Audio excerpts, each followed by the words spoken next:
I think Elon Musk is kind of one of those guys. I mean, obviously he has to get down to the bottom line, but they So say, Elon Musk is a really good example of someone who I think is has really good intentions in so many ways. mhm. And because Elon Musk, by his own characterization, lives on the autism spectrum.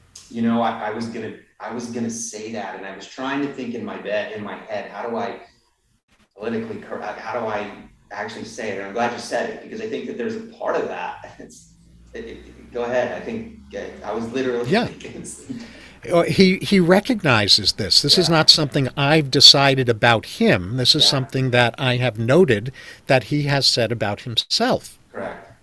And because he lives on the autism spectrum, part of living on that spectrum, and this is something I know about because I come from an autistic family and I am myself a very high functioning autistic, is that in having difficulty reading social cues, which is one of the challenges of people who live on the autism spectrum, Mm, we we miss we miss it when we have unintended negative impacts on other people, unless we know that that's a blind spot of ours and we take extra steps to enhance our impact literacy.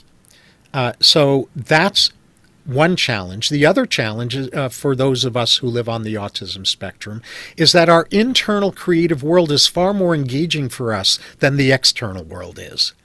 And so when we're off in our own internal creative process, we often don't know that we've left others behind. And these are two things that I think Elon Musk deals with. I mean, there have been times when he has said certain things publicly that have created a huge amount of blowback and that he's had to then go back and do damage control on. mhm. I don't think that those things that he's done have been because he's a malicious or ill-intended person. I think those are artifacts of his not fully having stepped into his growth edge as someone on the autistic spectrum.